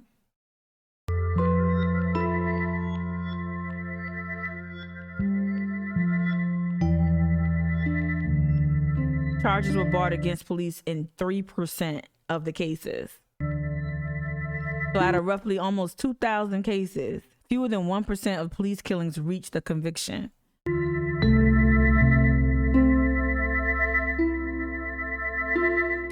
Breonna Taylor. A woman was shot and killed in her apartment. George Floyd died in police custody after an officer pressed his knee into Floyd's neck. Said, "I can't breathe," eerily similar to what we heard in 2014. Jamal Sutherland also said, "I can't breathe." With Eric Garner. Black Lives Matter. I filed an amended complaint that charges former Minneapolis police officer Derek Chauvin with murder in the second degree. George Floyd, whose killing by U.S. police triggered anti-racism protests right around the world. Weeks of global protests and international support and impact around the world. Protesters marched once again in cities worldwide demanding police departments change their tactics. That's right, same facade. I see. George Floyd! George Floyd! Man. All right, let me go back in the chat. Thank you, Jessica. You say, Jessica, on Twitch, you say you don't think it's possible to be Black in America and not see yourself and your family in this. The violence and brutality is unconscionable and clearly targets Black Americans. No justice. Yeah. And kid, to your point, the Botham Jean got you too. Yep. I'm like, it's so senseless. And for those, I'm only going off vague recollection. She said that she thought she was in her apartment and he was an intruder, right? She was confused. So either she was under the influence of something or she just had, something was going on. She got confused. And the crazy part is, as a cop, they always go for the gun. They always go for the gun. They always go for this use of force. They always go for fatal use of force. They always go for the gun. And like somebody said this time and time again in either the chat and Twitch or on Facebook, when you got a hammer, when you're armed with a hammer, everything looks like a nail. And we cops are trained to be warriors on a battlefield, and anyone that's not in that uniform is an enemy, and is an enemy is on the other side in that war. And when you constantly have this warrior mentality, and then you support that, or you undergird that, whatever you want, whatever word you want to say, you reinforce that warrior mentality by basically assuring these cops will never face justice. Because the laws, because we got a solicitor. Let's go back to my legal secret squirrel who wrote, she could have gone for all the things. If you were a regular brown person who did something that resulted in someone else's death, right? It could have been assault and battery of a high and aggravated nature. It could have been involuntary manslaughter. It could have been reckless homicide. She had other things. She had at least three other charges she could have brought up. But Scarlett Wilson is woefully just inept. I know I'm giving that word woefully a workout, but God damn it, I can't. They're just not. I need a thesaurus. I'm going to get a thesaurus, and I'm going to look up all the synonyms for ineptitude, because that bitch is the fucking logo mascot. She is the face of ineptitude. And no one pushed back. No one pushed back.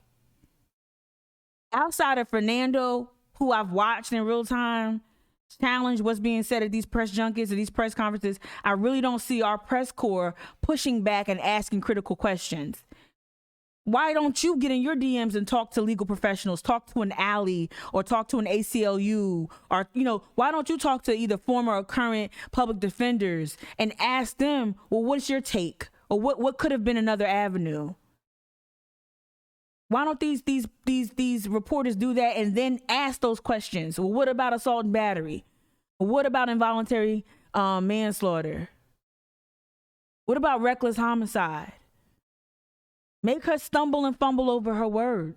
Make her reach and search for something. She came prepared with a statement and a plan. Mark Pepper had a plan. And so I know it's raining outside in Charleston. The whole city should be shut down right now. Right? Jessica, to your point about the cop that killed Mr. Jean, you said no way she wasn't on something. How do you not know where you live, right? And I live in a building with the hallways. Like, I don't, y'all know I don't get crunk like that. But there's times where, you know, I could see the door could get, you know, my neighbor could get a little confused, but it takes about like 2 seconds. Like, oh shit, I'm at the wrong door, right? Spacing is off. Like, wait, you know, like it takes 2 seconds. 2 seconds, and then I damn sure ain't getting in. Whatever. Even if I left my door unlocked, I've heard somebody put a key in my door mistakenly before. Right? And in 2 seconds, I went to the door. They were gone because they figured it out. Oh shit, I'm down the hall. Like to kill somebody. Just what does Same Facade say? Y'all agreeing with Same Facade? Let me see. Shot, through the window. You talking about Brianna? Didn't even have positive ID of the shadow through the window. Oh, through the window, right? Shot her through the window. Yep. Oh, talking about not Brianna. Tatiana. Yeah. Didn't even have a positive ID. Shot her through the window. Bitch ass. Yeah, man. Shame on law enforcement. Shame on Mark Pepper sowing seeds of confusion and derision within the family, between the family and community. Like you got poor Miss Amy, an aggrieved mother. Poor Miss Amy, an aggrieved mother, out here trying to walk this line of I'm mad, but I don't like. And it is Scarlett Wilson's fault. I'm gonna go on a Twitter tirade. I'm gonna go on a Twitter tirade in a minute, but it is her fault. It is her fault. She had options. And shout out to everyone who's feeding me information. I'm gonna go ahead and log off. I wanna say this in closing. Let me put my face up here. In closing, I know I was long-winded today. Rightfully so. I'm gonna say this in closing.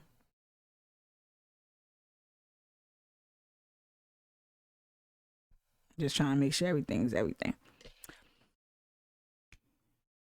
Yesterday was the 31st anniversary of the Americans with Disabilities Act. Mental illness is a disability. It's one of those disabilities that people like to either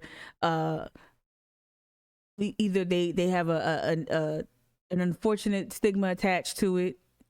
People like to stigmatize mental health, the mental illness issues.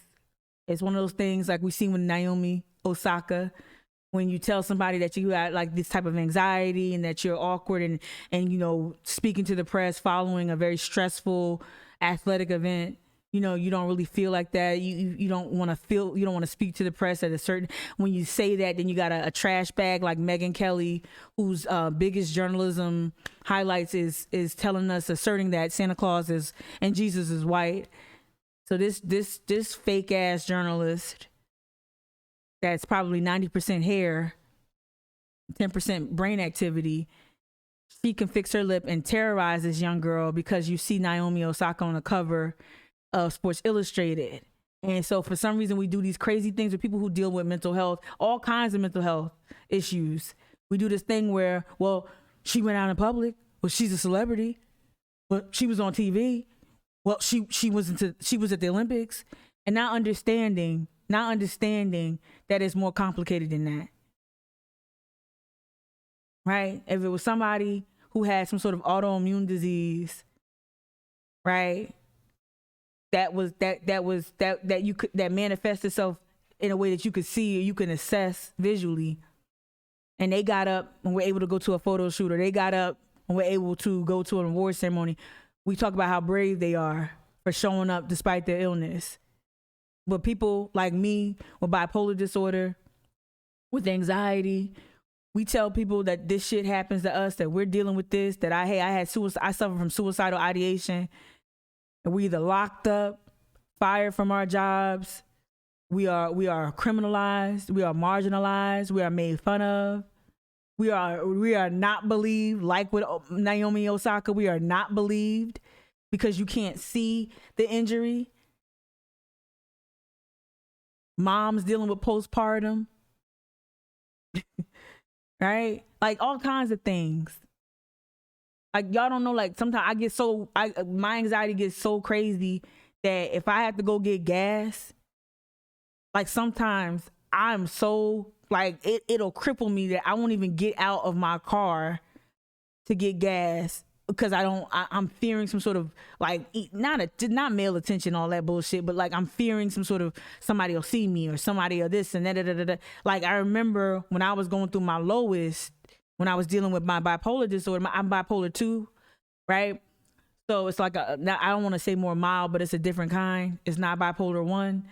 And I remember being afraid that, people see me shopping, they'll think nothing's wrong with me. And then I start having all this type of, like my thoughts, I start ruminating. I just crazy, and this mania set in.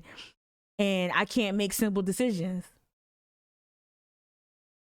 I can't make simple decisions like you need groceries, go get groceries. But I don't want to see anybody. I don't want to do anything.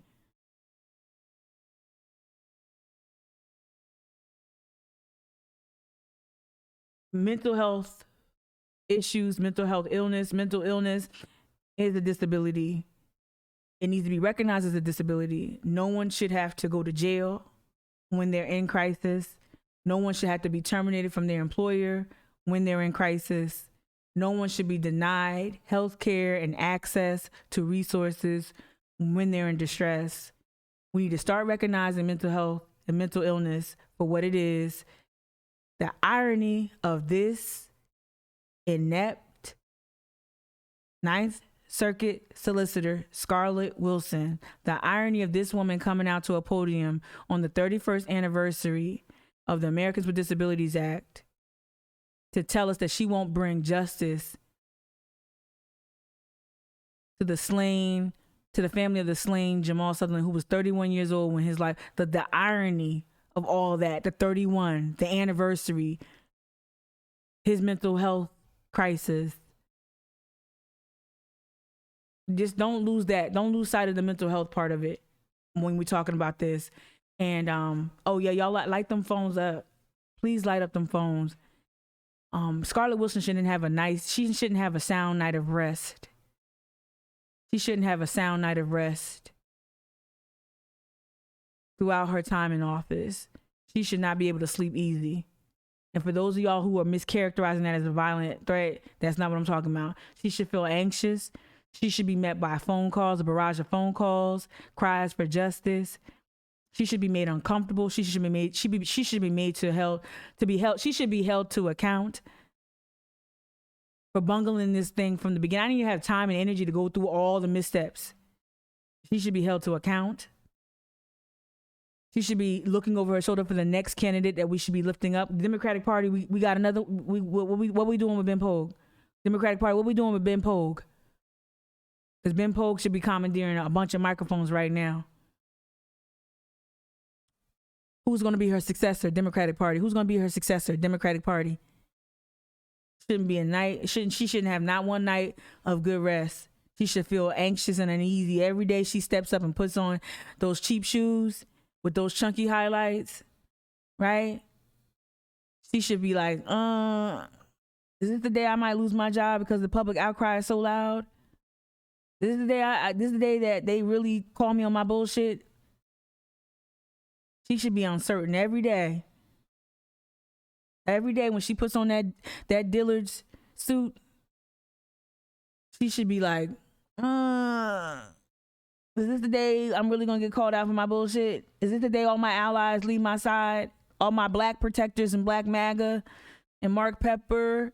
Is this the day they leave and abandon me?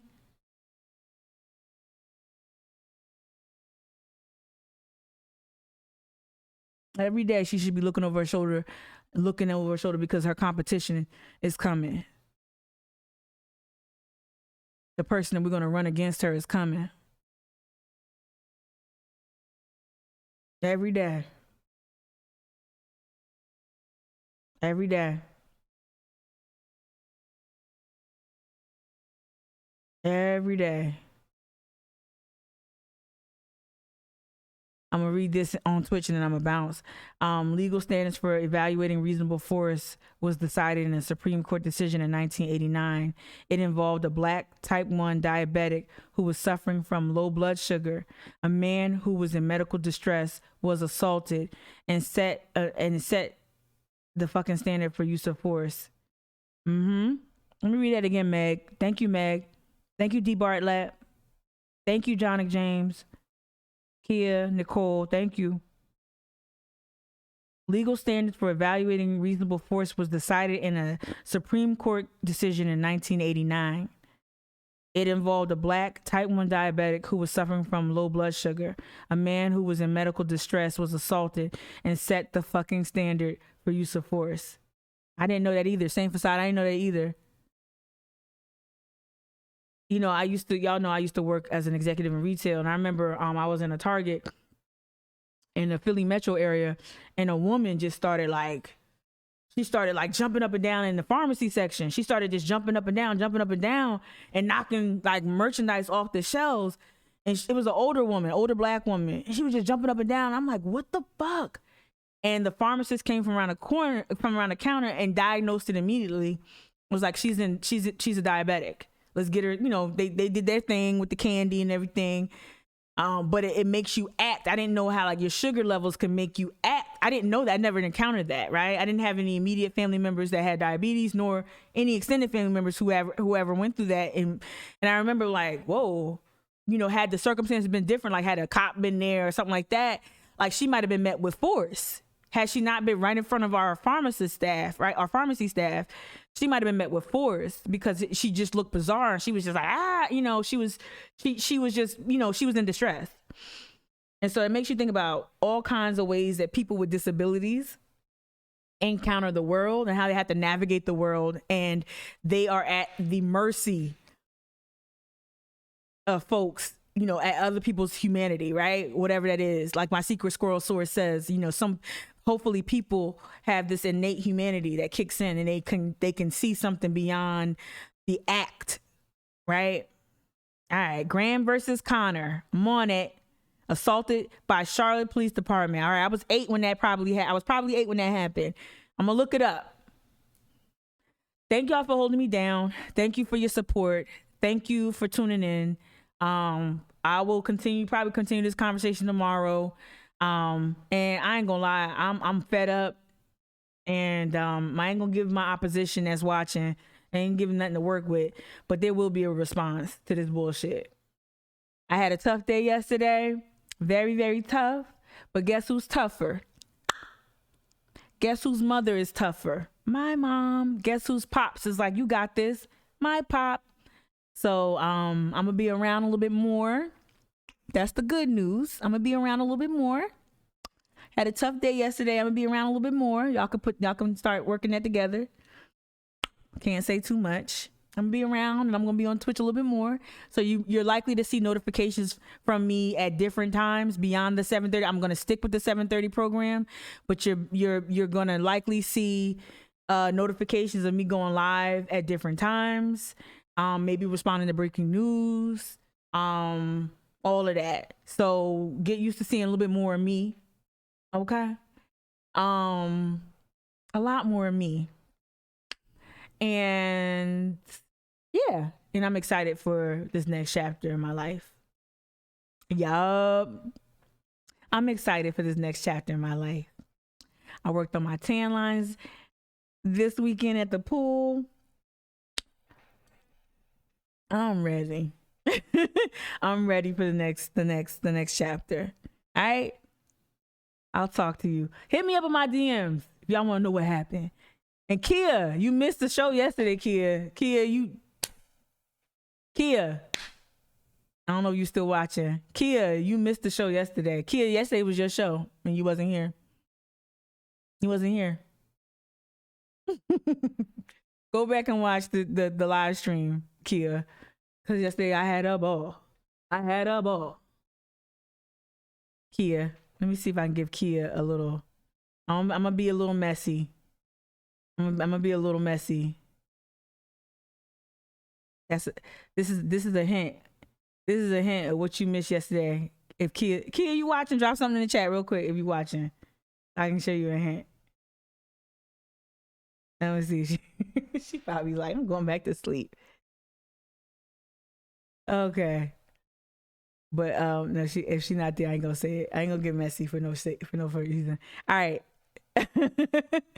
Take care. I'll see y'all tomorrow at 7:30, and I might see you outside at 7:30. Oh, you there? Oh, you were flying back from LA. Look at Kia stunting. Kia, here's your hint.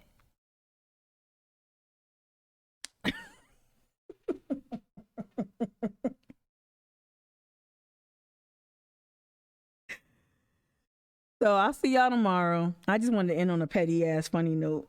I'll see y'all tomorrow. All right. Take care. I love y'all. I'll see you a lot. I'll see you a lot more. Okay. Bye. Shout out Greek Freak.